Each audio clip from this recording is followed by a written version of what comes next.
Hello, and welcome to day 4 of the California Seaweed Festival. I hope everyone enjoyed yesterday's amazing session with seaweed scientists across California. I learned a lot. I hope you did too. We all know that science needs great communicators, so what better way to get people excited about the beauty and the majesty of seaweeds than with these amazing artists that we have today. With us are Jess Anderson of Low Tide Landing. We have Sarah Pellegrino of Between the Tides, Khen of Scripps Institution of Oceanography at UC San Diego, and Karina Arzuyan of San Diego State University. And I'm Julia Marsh. I'm the co-founder and CEO of Sway, a company dedicated to replacing single-use plastics with seaweed-based packaging. I'm also a designer by trade with a great affection for seaweed. In fact, I designed the branding for this festival. Each of these amazing artists has dedicated their talents to bringing seaweed out from the ocean and into our lives through jewelry, paintings, pressings, illustrations, and even home goods. So I encourage you, in our earlier session today, we screened deep dives into each of these artists' processes. I highly encourage you to go back and watch them. They're all available on our YouTube channel. But now we have the chance to look even more closely at their work. So I'd love to just start off by going around the room. And for those who missed the video screenings earlier today, how about each of you share a bit about yourself, your inspiration, your process, show us your work, and we will start with Jess. Well, hi there. I'm Jess, Jessica Anderson. I am the artist and silversmith behind Low Tide Landing. So just a little bit of background about me. First of all, I want to say I'm so excited and honored to be a part of this first California Seaweed Festival. And I've been tuning in, watching all the panels, and just blown away by all the amazing scientists are out there. So a little kind of fun fact about me is I wanted to be a scientist, but a rogue math class in college sort of knocked me off course. So long story short, it took me in an art direction, which made a lot of sense. I've always loved art, and I've always loved the ocean. I grew up in Dana Point, the tide pools at the beach, covered in seaweed most of the time. I never thought it was icky or weird. I just thought it was amazing. So I now live in North San Diego County, and I am here in my home studio. This is where I create all of my work. Sorry. So just a little background on Low Tide Landing, kind of how this got started. In about 2015, my husband actually showed an interest in silversmithing, and I gave him a thumbs up, said that sounds cool, have fun. Another long story short, in 2018, I left my career 10 years plus as an art educator to take the reins full time at Low Tide Landing. So again, skipping over a whole lot, but little by little, learning the trade, developing the skills, the sort of design voice, the presence that I feel like it now my business now has. And so I've been doing this as my job for a couple years now, full time, and it's wonderful.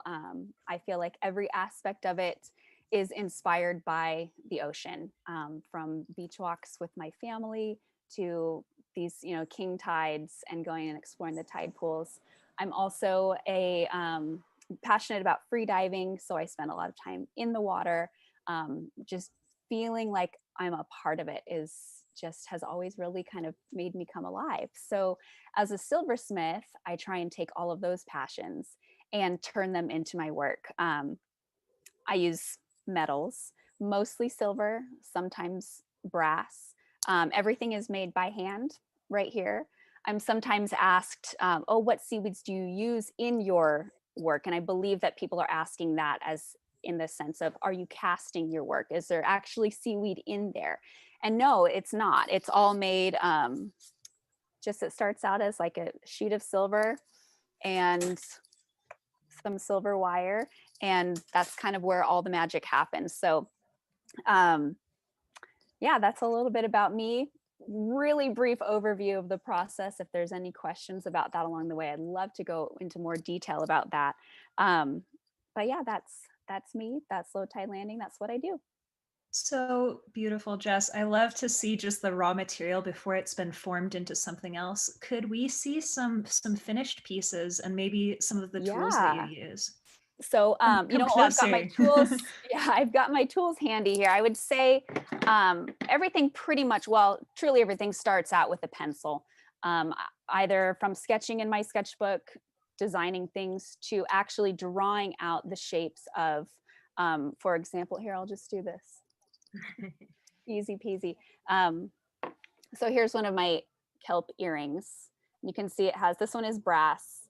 It has 3 of the fronds. They're all kind of interconnected, coming from a center stock. And so that starts with brass, brass sheet and sterling silver wire. This is going to look silly now, so we'll just take them out. So drawing out each of those shapes. And then I use a jeweler's saw to cut them out of the metal. From there, it's a process of texturing them with various hammers. This one right here kind of gives them a little dimpled look, a couple different sizes. And then this texturing hammer here, I'm not sure how much detail you can see, but that's one that I use often to kind of create sort of those like striations looking in there. Of course, we need to file it. We got to make it nice and smooth, refine the shape. And then what I believe you can see over my shoulder right here is my soldering station. So I use torches to heat the metal, heating it up to a certain point that it melts the solder, which if you really want to make it super basic to understand, if you imagine cutting and pasting in grade school, you have your paper and you have some glue. That's how you got to attach your paper to another piece of paper. So in metalsmithing and silversmithing, you're attaching 2 pieces of metal with some solder, and that's what sort of glues it together, if you will. Very, very basic. And then from there, over my other shoulder, I have tools and materials that I use to clean, polish, file, sand, and that's a very long, detailed process as well, but very important because it makes a beautiful, smooth, finished piece. And outside of silver and brass, what are some of the other materials that you integrate into your jewelry? Well, when we started doing our silversmith work, I would say, oh, we make sea glass rings. That's kind of what we started with. So we would beachcomb sea glass.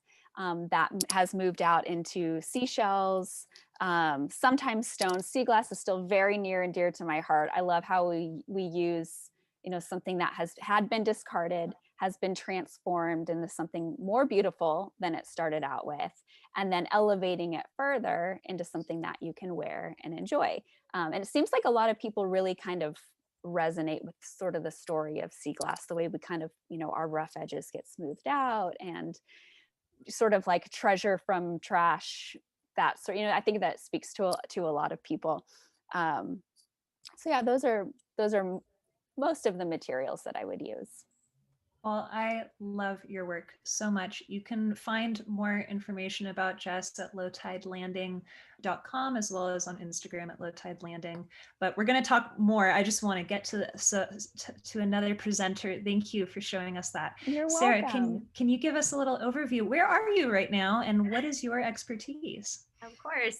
So I'm actually in my living room right now. This is not where I create, but I just decided that this would be the best spot in the house to kind of show off some of my work. And I have some of my originals as well as some of my prints in the background. And I'll show you guys some of those in a little bit. But just to give you some background on myself, I am environmental biology. I have an environmental biology degree from UC Davis. And after doing that, I moved back down to San Diego and became a marine science teacher and then a public school science teacher. And from there, I just really got to love marine algae and started just kind of self-teaching myself about phycology. And after doing that, after having my two boys, I took a break from teaching. And I really was looking for an outlet of still being able to be creative because I love art, and also being able to, use my brain in a science minded manner. And so I was racking trying to figure out what to do. And I said, you know what? I have these herbarium presses that I haven't done anything with. And let's create some marine algae presses with them. I hadn't really seen anybody do that kind of art before. And now since doing research on it, I realized this is not a new art form. In fact, it's been happening since Victorian times, and it was the height of it was in Victorian times, when it was one of the only means that women could participate in science. And so even now you find these beautiful placards and beautiful original pressings from Victorian times, and they're just incredibly preserved and beautiful. And so that kind of inspired me. And so it's been a learning process. Despite it being around, this art form being around for so long, there's really very little out there as far as how to do it and what are some of the kind of trials and tribulations that come along with it. Having not been a marine biology student and studied phycology, I had never done these pressings in any kind of formal setting before. And so it really was just a trial and error process. And so my video that I showed, that we previewed at noon today and is on the YouTube channel, it kind of goes through that step-by-step process, because my hope is that by seeing my artwork and in people's homes, or just by watching this, that it'll inspire people to look differently at marine algae and seaweed the next time they're at the beach, and not just step over it and try to find a beach that doesn't have any, but actually revel in it and dig and find all of the amazingness that's within the rack that's washed up on shore. Or for those of us that love being in the water, just really start to appreciate those primary producers. So I'm going to share with you a little bit of that presentation that aired earlier. I won't go through the whole thing, but I'm going to share my screen with you real quick here.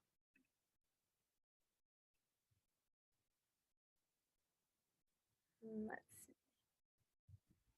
For those who missed it, I really encourage you to watch Sarah's full video. It is so educational and so empowering. It makes me feel like I too can do this fine tradition of seaweed pressing. Oh, really, you're so kind. It's thorough. It's thorough. Thank you. Well, so it starts out just with actually going to a beach and collecting, and then from there taking that collection and going through it and sorting and trying to identify the species, which is always a challenge in itself. And then the pressing, which is, it's not, you have to have some patience because it takes a couple weeks sometimes.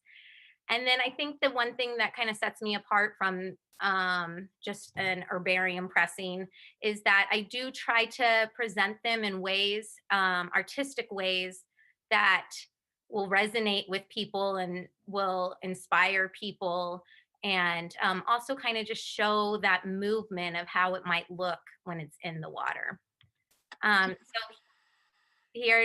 am I not sharing it? I'm so sorry. Thought I was sharing it here. Let me pull it up here. Okay, sorry about that. We have a question from the chat, which is, how fresh does seaweed have to be to do a good pressing? pretty fresh. Yeah, so I do, why am I not even seeing where we're at here? Hold on, I'm so sorry.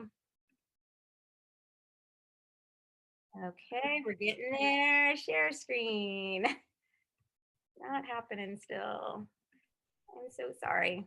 I did practice this before. I got it here. Okay, can you guys see this? Yeah. All right, well, I don't need to do that. I've got all the stuff right here. So Hang on 1 second. okay. So to answer that question though, Okay, I do make it a point to not harvest it directly from living marine algae. I do collect just from algae that's washed up on shore, that's, you know, along the rack line, or in the tide pools that have already broken away. And I feel that that's important because there's so much already out there, and I would, you know, I want to make sure that I'm keeping that ecosystem healthy and not pulling it from the hold fast. As much as I would love to have all of them with their hold fast and the entire Skype and everything, it just feels better for my artwork to just take stuff that is already detached. And so, but in that case, though, I am very selective of what I take. And you know, for California, one of the things that you have to realize when you are collecting marine algae is there's definitely regulations surrounding it. And so for recreational harvesting of it, you have a 10-pound limit. And if you're going to be pressing Macrocystis, that 10 pounds definitely happens pretty quickly. And so I usually just take one bucket, and I'm very selective of what I and try to get the freshest stuff, because it does deteriorate and get pretty mucked up pretty fast. So We have another question in the chat, which is the most challenging seaweeds to press are gelatinous red algae, but they are most beautiful when it works. So are there any recommendations to make beautiful gelatinous red pressings? yeah, so that was part of the learning process for me. Was, you know, the very first time that I ever pressed seaweed, I just did it how I'd been doing it with wildflowers and things like that, where I put it directly into the press in between the blotter paper. I knew since it was so wet, I would have to change that blotter paper out pretty frequently. And then, you know, I was so excited that first time I opened it up thinking it would be ready, and every single piece was just stuck to to the blotter paper and just got destroyed when I took it off. And that's for the red algae in particular. And so luckily, you know, I did try to do some research. Christine from Green Sea Designs, who is also doing a giveaway for this, and she was one of my favorite seaweed artists. And so I instant messaged her some tips, and she was so kind to help me out. And so then what I discovered, what works the best for me is wax paper. And so I actually layer within my press layers of wax paper for those red algae. And so I lay them directly on that. And then I use a scalpel. Scalpel's my best friend. And I just meticulously try to get underneath it when it is done pressing. And I've been really happy with the results because of that. Your work is so delicate. It requires such precision. We're going to talk more about this, but we're going to move on to Adi so we can hear a little bit more from a different perspective. Thank you so much, Sarah, for sharing your work with us. Adi, you have the floor. Thank you, and thank you for having me. So my name is Adi Khen. I'm actually a PhD student at the Scripps Institution of Oceanography in Dr. Jennifer Smith's lab, studying the long-term effects of climate change on corals and algae using image analysis, usually tropical algae though. But in my spare time, I really like making art. And one of the media I like to use is digital scientific illustration, which I've taught myself over the years. I let me share my screen and show a couple of drawings. Can you see that? Yes, we can. Yes. Thank you. Okay. Okay. So on the top left, you can see a digital illustration of seaweeds found in California, and the word phycology, which means the study of seaweeds, not algology, which is the study of pain, which is one of my pet peeves. But below, you can see more digital illustrations arranged. This arrangement was inspired by Ernst Haeckel's scientific drawings. I love the detail and the accuracy. I also make a bunch of pressings. I am particular to the ones that are miniature sized, and I love making keychains out of them, framing them, pendants.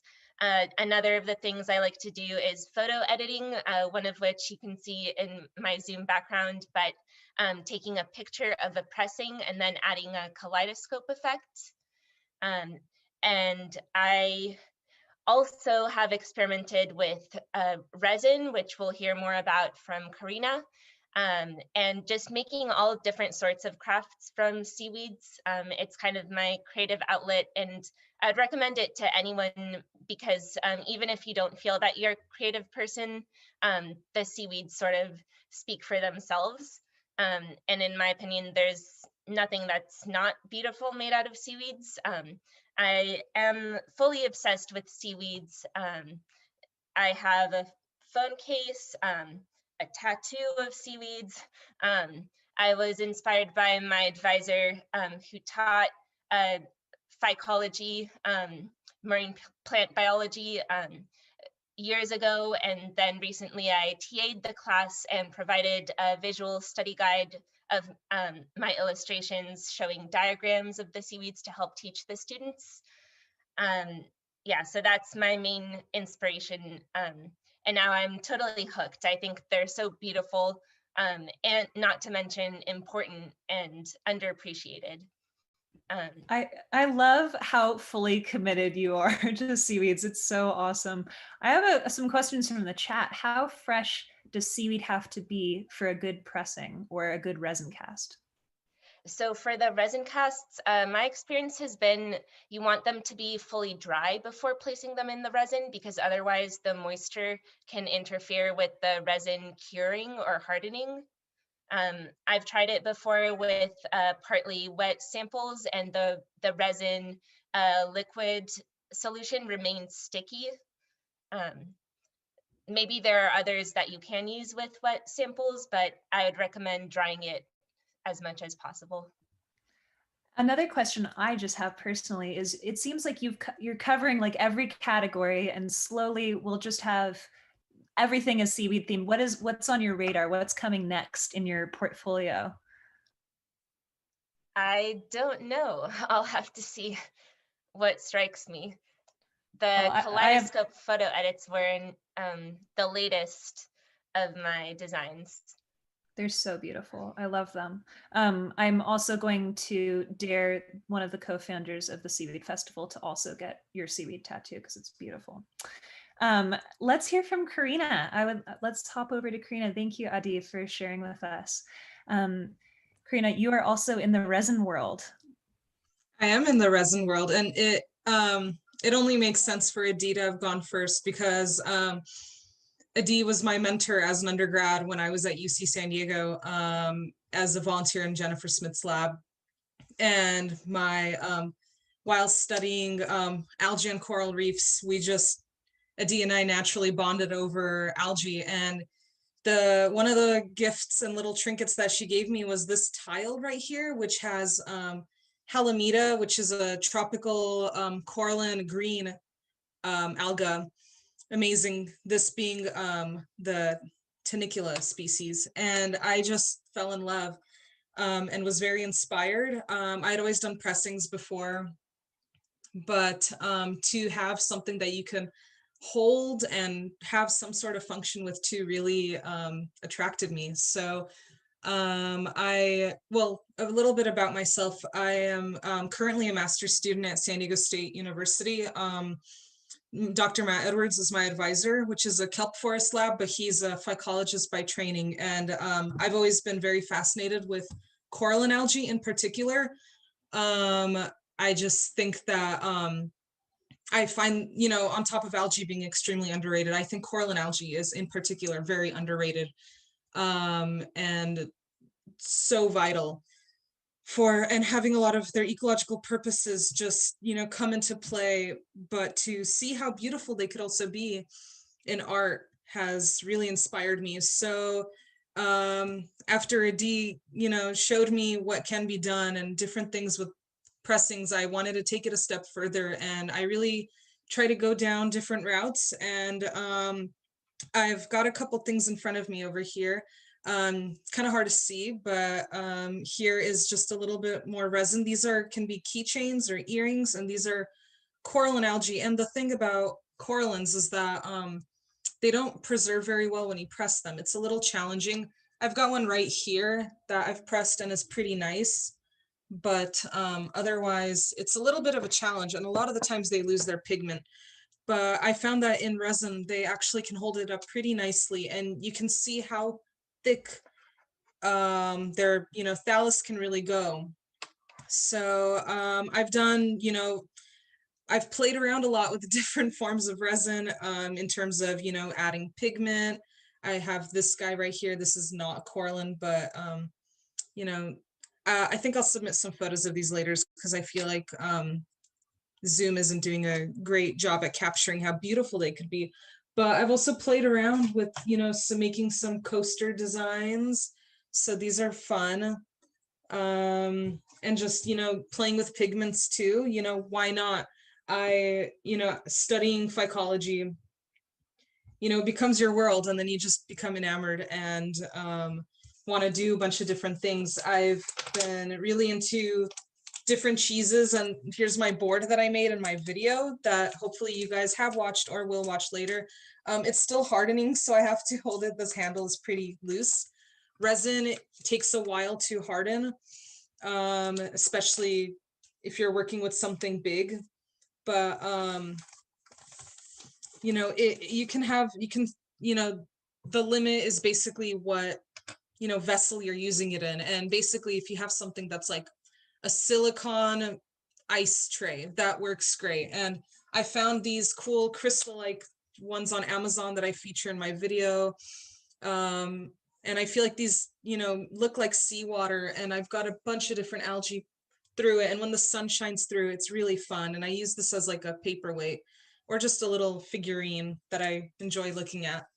So yeah, happy to share any you know, resin related answers if anyone's got any. But yeah, Adi mostly started my passion, and it kind of just took off. So it's really happy to see how many other people relate to having, you know, being such lovers of the ocean and bringing it inside, especially in times like these where it's kind of harder to go back out. So yeah. I love that the seaweed artistry is contagious. I hope that we convert the people watching this video right now. They're going to start. The crystals are so beautiful. They look like a different version of like an amber that's preserved some ancient thing. They're so cool. We have some questions from the chat. One is, can you use more than one pigment in the resin? Yeah, you can. So for this one, I used green actually, but just a very few amount of droplets. For this one, I just really played around with it. I had never played with pigments before. So this one I did a light blue and a dark blue and a white just to lighten it up and see how, I knew that it wouldn't be translucent, which is, I was going for translucent with this, but this one's, you know, not translucent, but you could still see, I used a Sylvicia compressa for this guy. But it's, you know, you wouldn't even imagine it to be something so foreign as being seaweed. It really looks like it was placed exactly there, and it really is exactly where it needs to be. So yeah. We have another question, which is, do the coralline algae hold together when they're dried? Yeah, surprisingly. So they hold themselves pretty nicely. Given that they're got a little more weight to them because they have calcium carbonate in them, you have to sink them just a little more. But what I always do with my resin is I do very, very thin coating on the bottom and then algae. and then thin coating on top too. But you want to place it as close to the top as you can, really, just so for it to pop out as much. But yeah, you never want it to sink. You'd rather have it be closer. For some of these, I placed it directly on top and just played with that. And they hold up pretty nicely. So I wouldn't say it's very different from fleshy algae. It's pretty similar. We have one more question that's very specific. Have you ever resin cast the acid weed Desmarestia? Oh yeah, Desmarestia herbacea. I have not. I've only ever seen Desmarestia once, and that was on an extremely deep dive in La Jolla Canyon. But I know that it's acidic and very, very acidic, and it on rocks, it can change a lot of the color when it's placed on rocks too. My lab mate Billy just defended, and she did an entire master's on Desmarestia, but I have not. But Desmarestia would be really fun to play with and see how the acid can, I wonder how that will, I don't imagine it would change the chemistry of the synthetic resin itself, but I know it'll have some really cool, you can cast that on a rock and, make a pretty Desmarestia design, because it really is a gorgeous alga. But yeah. I love the depth of knowledge. This is so fun. I'm going to broaden it up to the room. Thank you, Karina, for sharing with us. So fun. I have a question for everyone here, which is, I really like that many of you came from a biology background and then found a love from art kind of through your love for science, or it's the reverse, like in my case, where I'm coming from a place of art or design and I find seaweed and that's kind of my segue to science. But a lot of that comes from being in the ocean or being in the tide pools and discovering that material hands-on and being inspired by it. So I'd like to go around the room, starting again with Jess. What are your favorite places to find seaweeds, and what are your favorite seaweeds to work with? Well, by far my favorite seaweed is Macrocystis pyrifera. I have a picture of myself at probably about 6 years old, just biggest clump of it in my arms. I've just always loved it. I'd say most of my designs are based on it. There's just something about its shape and the graceful like curve of the fronds, and just even like the shape of the little floats are just, there's something just so like pleasing about it. And so I think because of that, my favorite place to be is in the kelp forest. Now, maybe surprisingly, I'm not a scuba diver. It kind of terrifies me. So like I mentioned earlier, I'm a free diver. So you hold your breath and down you go and up you come. And so my husband and I were just in Catalina over the past weekend, and I'm going back tomorrow, which is lucky. And so we love to be out there. Where we live in San Diego, we're not super close to La Jolla, where you can, dive and enjoy kelp a little bit closer. But there's just something kind of magical about Catalina and being in those kelp forests. It is interesting, and a little kind of disheartening is that, over the years, seeing things change. And of course, forests, kelp forests, non-kelp forests, land forests, they change over time. They change season by season and year by year.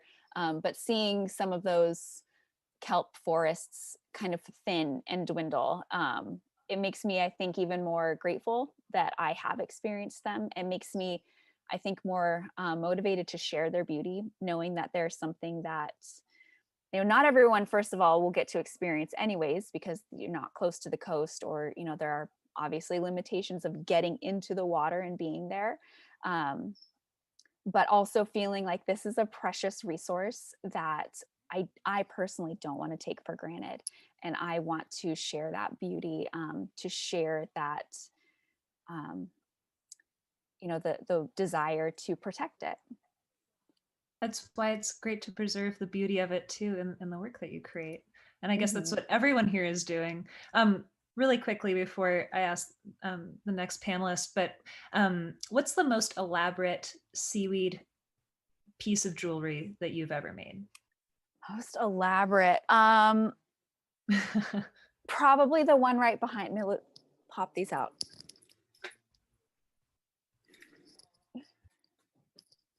this is a piece, hopefully I came back all right. This is a piece that I made recently, and it's a silver mussel shell with kind of curving sort of sea rack. And I say sea rack as in like, you know, up at the high tide line, and it's all just sort of like tangled and twisted together and half dried. So like little, just kind of like little fronds and polyps sort of twisted and intertwined together. It's probably one of the more detailed pieces that I've made.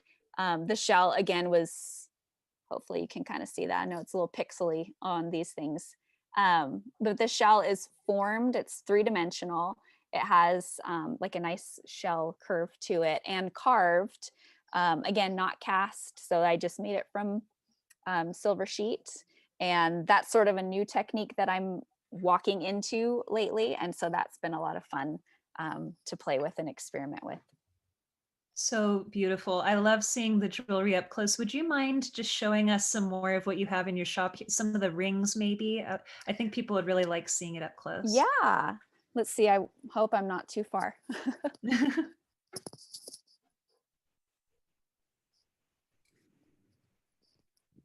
So these are some of my very favorite pieces. This one, I'll show it, although it doesn't, to be fair, it doesn't have seaweed in it, but definitely beach and ocean and intertidal zone inspired. This is actually pink mussel shell for the stone there. And again, sort of like a slightly more sculptural look. It's domed, it has sort of form and volume to it. And the talk of seaweed tattoos, oh no, here. Got a little seaweed going on there, and that's and sort of echoed and inspired by one of my favorite rings here.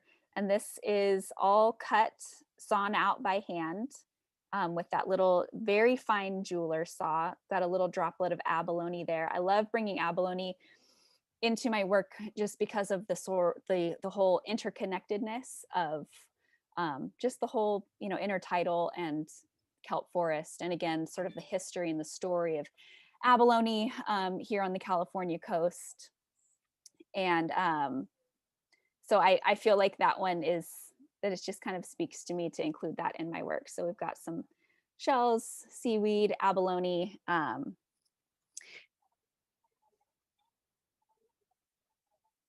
Sure. So beautiful. Really quickly, did you come up with that tattoo design yourself?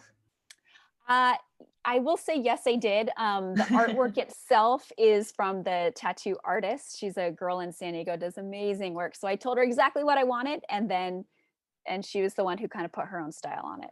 So in a little collaboration. California Seaweed Festival 2021, we bring the seaweed tattoo artist. This is something I'm going to be advocating for. All right, we're going to move on to Adi. I'd love to hear, same question. What's your favorite place to forage and find great specimen for work? Okay. One of my favorite places to collect seaweeds is tide pooling. You do have to make sure that you're not in a marine reserve or a natural reserve, and be cautious about where you're collecting from and what you're allowed to take from the area. But just while tide pooling, you can find what other people would think are just piles of stinky seaweed on the beach, otherwise known as beach rack. You can, once you dig in, you can find the most delicate, like beautiful of samples, one of which could be Plocamium, this finely branched feathery red that's in my background. Now it's one of my favorites to work with. I also like to work with Stephanocystis. The common name is chain bladder kelp because it has these reproductive cysts that, in a series of them, and it's a brown seaweed, but it has a branching component, and also its thallus has a blade-like component. So a very variety of morphologies in just this one alga. And I also like to work with Macrocystis as well, especially the scimitar. The scimitar is the very tip of the Macrocystis, and it has tiny blades, which I think look really cute and beautiful, and that you can arrange as a spiral. I also love the babies. They're so precious. I brought one home because I was at the beach just yesterday, and look at it now. It's all sad. What do I do to prevent this from happening? I have to press it right away. Okay. Yeah, pressing it right away is preferred. So sad. If you want to wait to press, you can put your seaweed in a bag of seawater and put that in the fridge. I know some people put theirs in the freezer if they want to save it for longer. You may lose some of the pigment. It's preferable to press it right away, but you can save it for a bit in the fridge. Have you ever collected and then pressed at the beach, or would that be ridiculous? I wouldn't think it's ridiculous. I haven't personally done it, no, just because I don't bring the supplies with me. But maybe Sarah has done that. Yeah, I think actually, Sarah, you're a great person to talk to about this, being in the same field. I would love to know also, yeah, where are your favorite places to collect and discover beautiful seaweed? Yeah, so for me, it's very similar to both of them. I love going to the tide pools and just searching through there. There's just so many amazing of the smaller, algae, of the plocamiums and things like all of these rhodophyta red algae that are in there, and really tiny brown algae.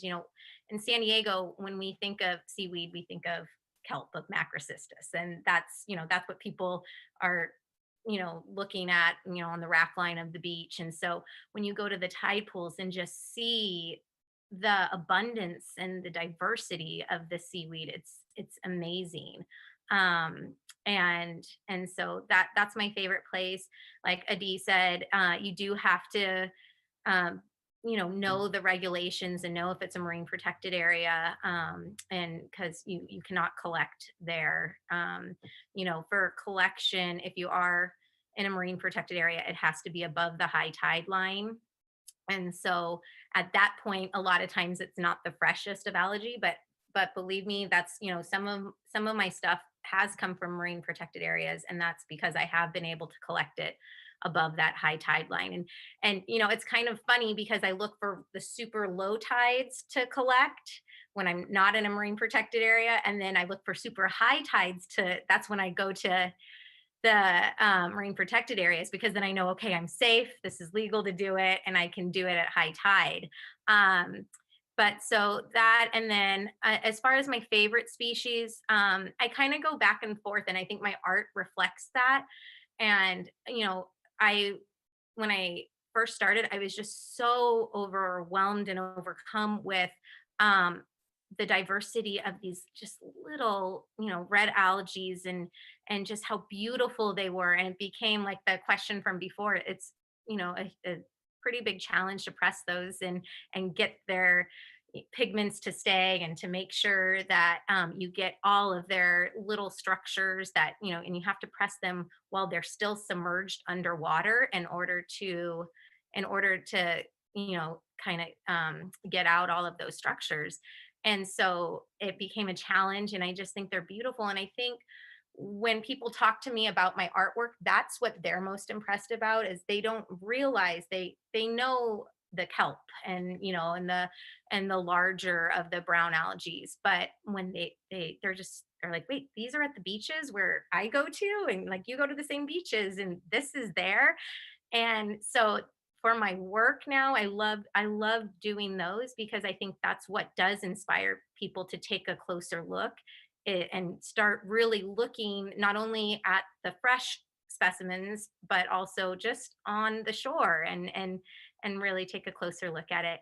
And then lately, though, I've definitely gone back to being drawn to the macrocystis and larger of the phaeophytas. And that's just because that's kind of creating a new challenge for me. For macrocystis, it's interesting because when the blades press, they are so paper thin, and so they tear super easily. But I love the artistry that you can create with it. And then the other challenge is you've got those paper thin blades, but then you've got these thick, hollow nematocysts, the air bladders. And so trying that, when you're pressing it, of not pressing too hard to immediately pop those air bladders at first, but also pressing it tight enough that the blades will begin to press, and then every day just tightening it more and more to get those nematocysts to still be intact for the pressings. Your work reminds me, I think that you might be a seaweed florist, or if there might not be, is there a term for it? I don't know, but your art really reminds me of just beautiful seaweed bouquets. And I love it when people are able to connect with this underwater world in a way that they can kind of identify and relate with. How do you decide how these arrangements take shape? Do you let the seaweed kind of decide for you? And what's kind of like the most intricate or crazy thing you've ever done with one of your designs? Yeah, so it's a little bit of both. I kind of do it two different ways. And so some of them I actually put them into the arrangement or the bouquet prior to pressing. And so I will press them like that and press them immediately onto the watercolor paper like that. And so I actually have an example of one that I did that way. Where did I just put it? But I'll find it. But oh, here it is. And so, like, for instance, this one is one that I pressed just like that. Now, the thing with this is that the pigments do run on the watercolor paper, and there is some warping of the paper. And so for fine art, so, art is such a personal preference. And so for some people, this to them does not look like something they would want to hang up on their walls. For other people, that kind of patina look of it running and just looking very authentic, that is something that they like. And so it's kind of funny because at first, if I pulled something out of the press like this, I would be like, oh no, that's a giveaway one. I can't do that. And then I realized, no, that's the best part about art, is that everybody has a different idea of what's beautiful to them. And so now I do it both ways. So I'll do it like this sometimes, and then other times, most of the time, what I do is I press the pieces separately, and that's where the wax, I press them onto wax paper, and so that that gelatinous carrageenan alginate won't stick to the paper. It's and so then I just take it off of that and then arrange it. And for the arrangements, you're right, I kind of do just tend to make them look like bouquets. And I do play around with some other ones. I have a coralline algae piece, actually. Speaking of that and pressing it, let me take it out of its portfolio here. Hold on a second. And so, like, this one's a little bit different. It still kind of looks like a bouquet, but it's a little bit different, where I have the Stephanocystis, and then around it is the coralline algae. And so this is one example there. And then one of the latest pieces that actually I just made prints of for my shop, take it out of its packaging, is this one. And this is an example of one that I pressed each individual piece, and then after the fact, then arranged it. And one of the things that my video talks about for arranging and making pressings this way is that you actually, the amazing thing about seaweed is that you spend all this time pressing it and drying it out, but it can rehydrate upon contact with water and or anything that's wet. Well, glue's wet, and so that has been another learning process for me as far as what type of glue to use when I am making these arrangements. And so I use the archival glue, but it has to be a fast drying one, because something like plocamium or these like really delicate red algae, as soon as it comes in contact with the glue, it immediately shrivels back up and loses its form. And so it's just kind of that balancing act, which is one of the reasons why I love it, is that challenge behind it. Very precarious. We have a question, which is, what is the process of making the original pressings into prints? The prints look incredibly lifelike. But while you're answering it, I would like you to show us more of your work because it's so pretty. Oh, thanks. I'm going to try to share my screen again. We'll see if it works because I do have some of them already like pulled up, the images, and I'll actually tell you which ones are pictures of real images and which ones are the digital images that I've turned into prints. And so I'm going to share that, and let's go here. There we go. Okay. Oh, good. It worked this time. Okay. So let me click on through here. This was going to be part of the presentation I was going to show, but all right. So there's the macrocystis, and these right here, these are the digital images that I've had done that I turn into the prints for resale. And then these ones here are the actual pressings. I've also made prints of them, but those ones are the real original pressings there. And so for that process is after I do the arrangements, and I kind of choose my favorite ones, and I have found a print shop it's a fine art print shop in San Diego. And they, of course, they had never seen anything like this when I brought it to them, and they accepted the challenge of photographing it and digitizing it.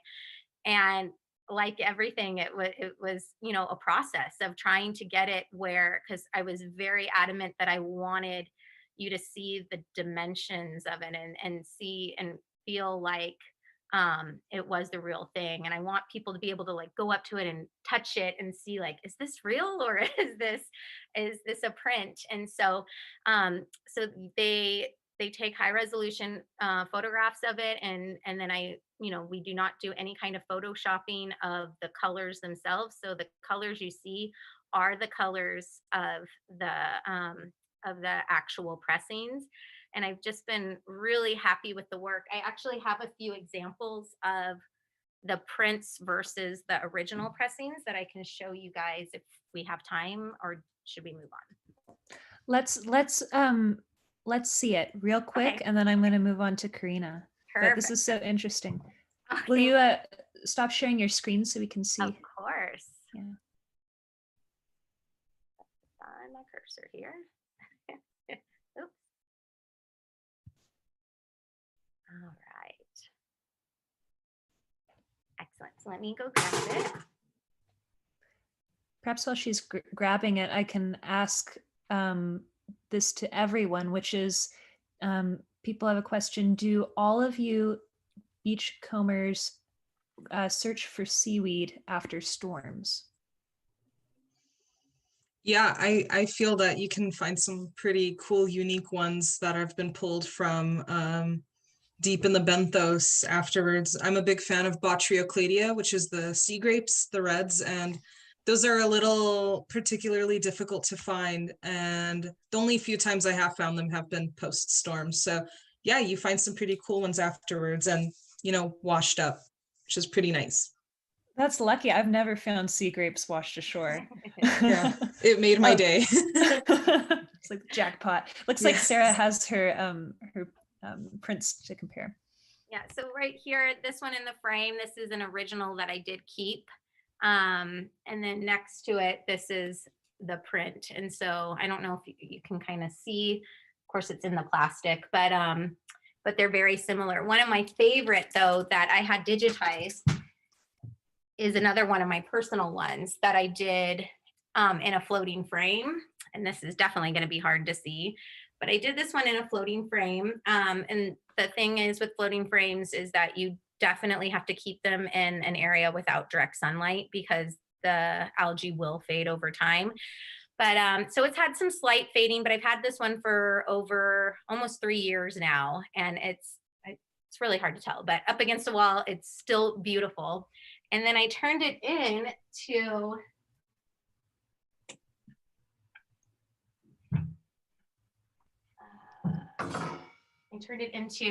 this print. And so this came from that original floating frame into this print. And this has been one of definitely the ones that has resonated with people the most in my artwork, and So beautiful. special place for me. I love it. We have some more questions that I'd like to open up to Karina. It is your turn again. People want to know, do you ever play with fractal patterns or translucence in your work? It's obviously in Adi's work. Do you play with patterns, or maybe you could show the cutting board again and see what kind of patterns you use there? Yeah, I don't really play with too many patterns. What I do like to do, I like to kind of frame my algae corners. I do this a lot with my pressings, but I feel like you could see it maybe in this corner over here. Sorry, this is mirrored. It's kind of difficult. Where I like to have this kind of side and then, that kind of side. And that's really, I'm pretty loose with my, I let my algae do the showing and do the talking for me, but I haven't, but I'm curious to know more about that, and we'll be looking into it. The pigments kind of, took away, since I was using pretty fresh algae, the pigments, sorry, they weren't perfect, but I found that to be kind of cool in the first place. So it's more like it framed the fresh alga. But no, I haven't really experimented with that, but we'll do so. I'm curious about all the coralline algae that you work with. Where are the best places to find that? Yeah, so intertidally, coralline algae are pretty spread out in tide pools. I would say mid intertidal zones. I'm also from San Diego, so I go to my favorite spots include like OB or Sunset Cliffs. But yeah, you could find some great coralline algae around there, lots of different species. Obviously of the genicula type, you can't really do much with the crustose. It's a little difficult, but yeah. I'm curious to know if you have any other work that you could share with us or show more close to the screen, because earlier it was a little further away. I know it's a little challenging. So I've got. Okay, great. So something that I actually study is I study like algal interactions and when they're physically connected to each other. So I know I showed this pressing earlier, but this is a corallina, or I think it's a calliarthron. I'm actually forgot. It looks like a calliarthron to me, and epiphytically growing. There's this. This is some from Central Cal, so I actually forgot what these were. I haven't ID'd them in a bit, but I really like seeing how they naturally go on top of each other, and because in tide pools and in coral reefs, there's lots of competition for space. So, and the thing about algae, they have no vascular skeleton really, so they just can easily settle, grow pretty easily and proliferate. But also, if you noticed, this paper is not on traditional pressing paper. This is on a manila folder that I used when I was camping and I was in the middle of the woods at a coastal site. So I know that there was some questions regarding how to press, but there's a lot of different ways you could go about it, and you can have fun with some materials. But yeah, using a presser is usually the way to go. But a couple other things. Let's see. Where else do I put algae in my life? Let's see. Sorry, that was the question, right? I don't remember what the question was, but I think you answered it. Yeah, so I know that there was a question beforehand, but when it comes to resin, it's really important to focus on small things. Like I have this tile right here. It's kind of hard to see.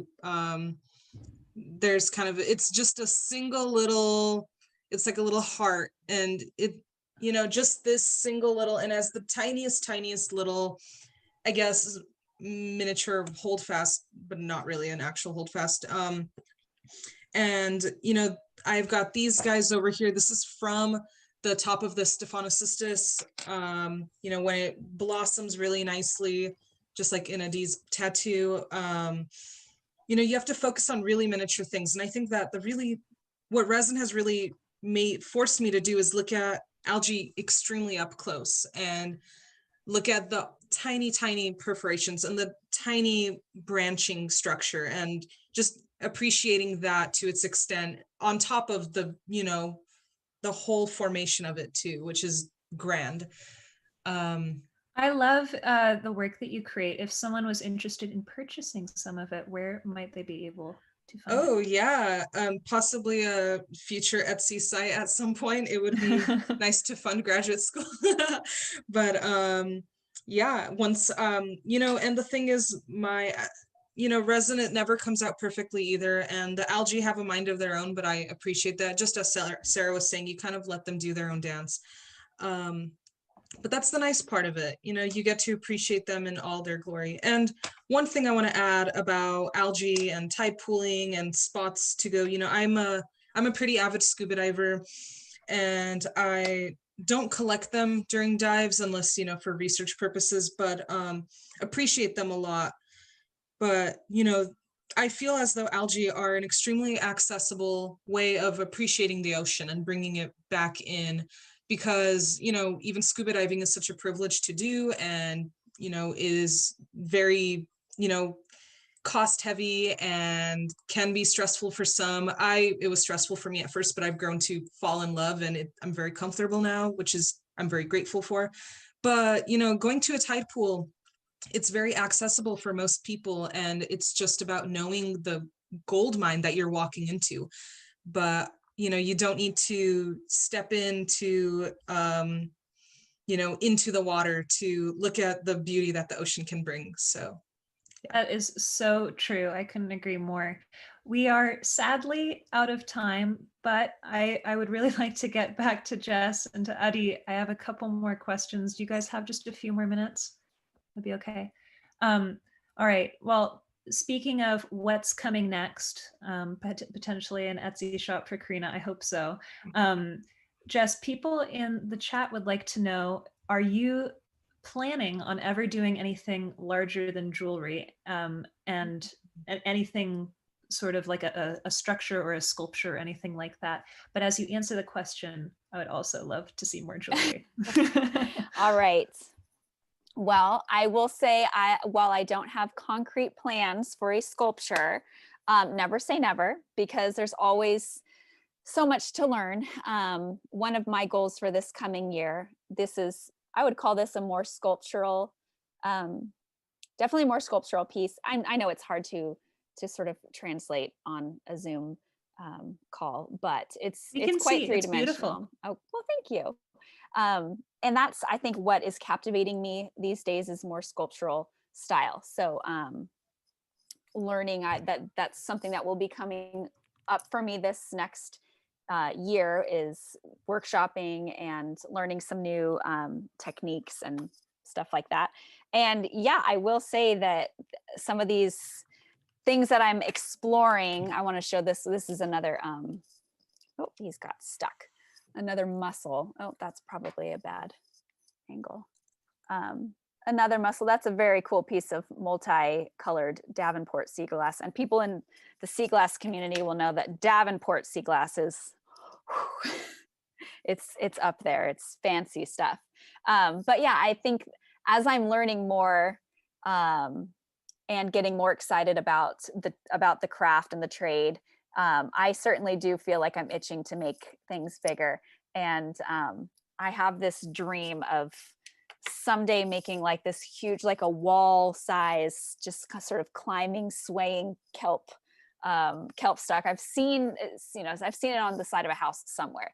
And so that's definitely, I think that's in my like bucket list of things to create someday, but we'll see. Who knows? I mean, there's a lot. Trying to find one more to show. This one is fun. My husband said, "Oh, you have to show this one." It's a little jellyfish of abalone, and these little fringes are just super lovely to wear. That's another thing that I feel is really important to me as I design my pieces, is the inspiration from the ocean, the materials themselves, of course, but also how they wear and how they interact with the wearer, the body, like how they lay on a neckline or on a wrist, you know, how they fall as earrings. And so I like having fun with that. This was a very fun piece, the way that it kind of moves and dangles. It's kind of interactive. So beautiful. Another question from the chat is, how long does it take you to make a piece, like the earrings that you're wearing, for example? Yeah, I've had that question so many times, and one of these days I'm going to have to turn on a stopwatch and see. I would say as an estimate, definitely a few hours. Maybe it's one of those things where I rarely sit down and do full start to full finish all at one go. I have multiple projects. I have custom orders that I kind of am balancing and toggling, batching work together. So I'm rarely doing something, excuse me, from start to finish, but it is certainly a multiple hour process. So I don't know, I think for these, you know, for earrings, and essentially with earrings, you're making the same thing twice. So yeah, I would say probably about 4 hours. That's amazing. Most of it hands-on. That's amazing to me. Well, I'm so glad that you were able to share your work. I'm such a fan. I hope to own a piece of your jewelry one day. I wanted to announce that while we are virtual and for now we do have to order online, I am hopeful that everyone watching will attend the in-person live event, the California Seaweed Festival 2.0 next year, and hopefully all of these vendors will be there.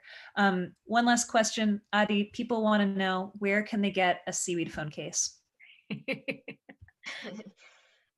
So similar to Karina, I don't currently sell any of my art. I'm trying to focus on grad school. I do give them out as gifts. For the seaweed phone case, I guess I'll share my secret is I make a pressing on a piece of paper, and then I put it on the inside of a clear phone case on the back of your phone. And you can watch the video that was streamed earlier today. I try to go into depth with some of the crafts, how you can hopefully make them on your own. Yeah. I think that you might want to consider having a workshop where people get to make their own phone cases. My phone case is very ugly, and it would improve if there was seaweed on it. All right, we do have to wrap up. Thank you guys so much. I'm so inspired by each of you. I hope that we have converted some non-seaweed artists into seaweed artists today. And then the last announcement that I have to make is that Green Sea Designs is donating seaweed art from their shop. To enter to win, just register at the Seaweed Speakeasy tomorrow, Friday the 20th at 5 p.m. The Speakeasy is open to anyone who would like to attend. So if you want to talk to anyone that you've seen in the panels, you want to gossip about all the hot seaweed gossip, show up to the Speakeasy, 5 p.m. tomorrow. There are details on our website. Thank you guys so much, and have a lovely rest of your evening. Thanks.